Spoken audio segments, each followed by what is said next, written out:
भैया भाभी को हमारा आना पसंद नहीं है क्या? जो बीमार पड़ गई। आज काफी देर हो गई थी, रात के 8 बज चुके थे। चंचल बार बार घड़ी की तरफ देख रही थी। घर जाकर खाना भी बनाना है, कोई मदद तो करेगा नहीं। बस दिमाग में यही चले जा रहा था। जैसे ही उसने घर में कदम रखा, मेघा जी ने अपना राग अल्पाना शुरू कर दिया। इतनी देर कैसे लग गई? ध्यान नहीं था क्या कि रात का खाना भी बनाना है? आज हॉस्पिटल में बहुत भीड़ थी, नंबर आते आते काफी वक्त लग गया। अरे तो खाना बनाकर चली जाती। कोई पता होता है कि हॉस्पिटल में कितना वक्त लगता है? आते समय घर के लिए सब्जियां ले आई क्या? कल सुबह जल्दी खाना बनेगा तो तैयारी तो अभी से करनी पड़ेगी। जी ले आई। चंचल चुपचाप रसोई की तरफ चल दी, सब्जियां रखने। उसे पता था कि हाल तो कोई पूछेगा नहीं, पर यह जरूर पूछेगा कि जो सामान लाना था वह लाई कि नहीं। सामान रखकर पानी का गिलास लिया ही था कि मेघा जी रसोई में भी आ गई। चंचल एक काम करो, अभी के लिए तो सिर्फ रोटी और कोई भी सब्जी और बूंदी का रायता बना लो, और फिर सुबह के लिए भी तैयारी करके रख देना। विनीत और नित्या मेघा जी की छोटे बेटी बहू, जो कि दूसरे शहर में रहती है और कुछ दिनों के लिए यहाँ आए हुए हैं। सुबह 7 बजे यहाँ से निकल जाएंगे। तैयारी रहेगी तो खाना बनने में देर नहीं लगेगा। या कहकर मेघा जी जिस गति से रसोई में आई थी उसी गति से चली भी गई। रसोई में चंचल अकेली खड़ी रह गई। उसे तो बोलने का मौका ही नहीं दिया, जबकि सबको पता है कि उसकी तबीयत खराब है। मन मान कर चंचल आटा गूंथने के लिए आटा निकाल ही रही थी कि उसी समय आशीष, चंचल का पति, रसोई में आता है और चंचल को काम करते देखकर बोलता है, या तुम क्या कर रही हो? खड़े रहने की तो हिम्मत नहीं है और तुम ऐसे में काम करने में लगी हो। मैं क्या करूं आशीष, किसी ने मेरी तबीयत का नहीं पूछा, बस बताकर चले गए कि काम क्या करना है। अरे तो माँ को कह देती, माँ और नित्या दोनों मिलकर खाना बना लेते। क्या माँ और नित्या दोनों को नहीं पता कि हम लोग हॉस्पिटल से ही आए हैं? तुम जाओ कमरे में आराम करो, आज खाना बाहर से मंगा लेंगे। मम्मी जी हंगामा कर देंगी, मैं देख लूंगा, तुम जाओ। चंचल अपने कमरे में आराम करने चली गई। थोड़ी देर बाद मेघा जी रसोई में आई तो चंचल को वहां ना पाकर उसके कमरे की तरफ बढ़ गई। देखा तो चंचल बिस्तर पर लेटी हुई है। बहू, आज का खाना नहीं बनेगा क्या, जो तुम आराम कर रही हो? मम्मी जी मेरी हिम्मत नहीं है। वैसे भी आशीष जी ने कह दिया है कि वो खाना बाहर से मंगा रहे हैं। बाहर से खाना मंगाने की बात सुन करके ही मेघा जी का पारा चढ़ गया।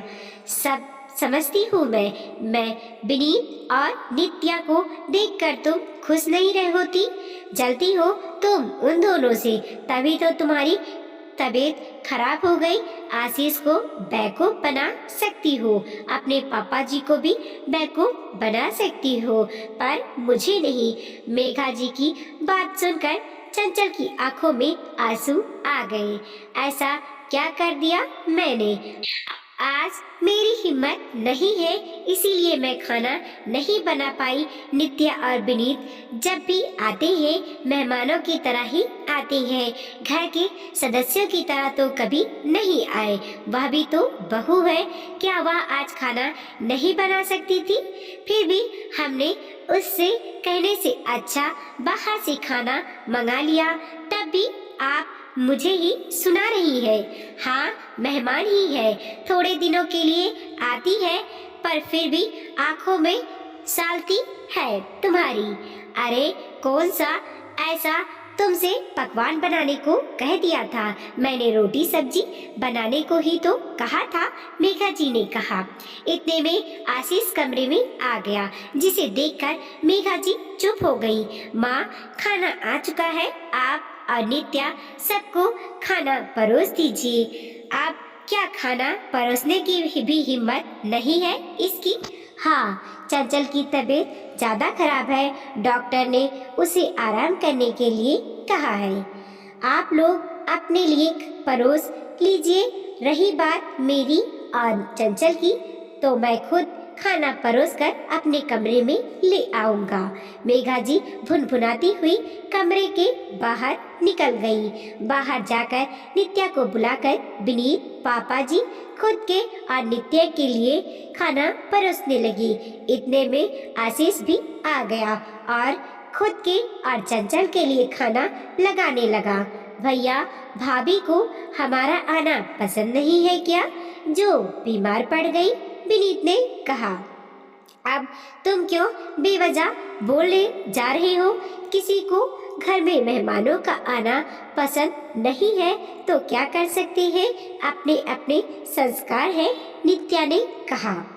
इससे पहले कि आशीष कुछ कहता, मेघा जी ही बोल पड़ी। अब हर किसी के माँ बाप तो संस्कार नहीं सिखा सकते हैं ना, जैसे पल्ले पड़ी है वैसे ही निभाओ। और वैसे भी अभी हम जिंदा है, हमारा घर है, आराम से आओ, देखती हूँ कौन मना करता है। काफी देर से पापा जी सब बकवास सुने जा रहे थे। उन्होंने आशीष की तरफ देखते हुए कहा, अरे आशीष, जो शास्त्री नगर वाले फ्लैट को हमने बेचा था उसका सारा पेमेंट आ गया क्या? आशीष एकटक पापा जी को देखता ही रहा। उसे कुछ समझ में नहीं आया कि पापा जी यह क्या पूछ रहे हैं, पर इतना तो था कि सबकी निगाहें अब पापा जी की तरफ थीं। अरे, हमारा शास्त्री नगर में कोई प्लॉट भी था? मुझे तो पता ही नहीं, और था भी तो कितने में बेचा? हमें तो कुछ भी नहीं बताया, मेघा जी ने कहा। हाँ, बहुत पहले खरीदा था मैंने, पूरे 70 लाख में बिका है। आधा पेमेंट तो उन लोगों ने पहले दे दिया था, आधा पेमेंट बाद में देने के लिए कहा था, उसी के लिए पूछ रहा था। अभी भी आशीष अपने पापा को एकटक ही देखे जा रहा था। इससे पहले कि वह कुछ बोलता, पापा जी ने दोबारा कहना शुरू कर दिया, सोच रहा हूँ कि एक फ्लैट खरीद लूं आशीष और चंचल के नाम से। आखिर हमारे बेटे बहू है, इन पर इतना तो विश्वास किया ही जा सकता है। आखिर ऐसे कैसे?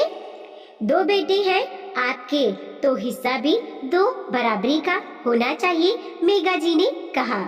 हाँ पापा, यह तो गलत बात है। आखिर भैया के साथ साथ मैं भी तो आपका बेटा हूँ, मेरा भी तो बराबर का हिस्सा बनता है, विनीत ने कहा। हो पापा जी, आप फ्लैट लेंगे तो चारों के नाम का लेंगे, अन्यथा आपने नाम से ही ले लो, ताकि बाद में जब बंटवारा हो तो सबको बराबर का हिस्सा मिले, आपकी बात नित्या ने कहा।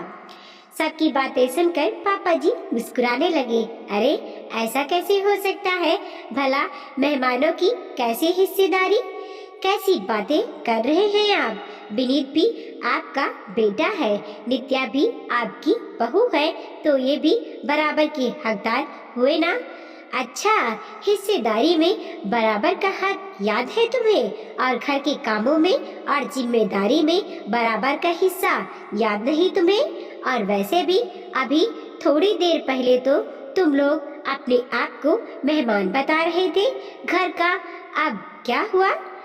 आज चंचल की तबीयत खराब है तो तुम लोग इतना नाच रहे हो, जबकि जब भी तुम लोग घर आते हो तब वह अकेले ही काम में लगी रहती है, और तुम्हारी सेवा करने के लिए चंचल ही यहाँ पर होती है।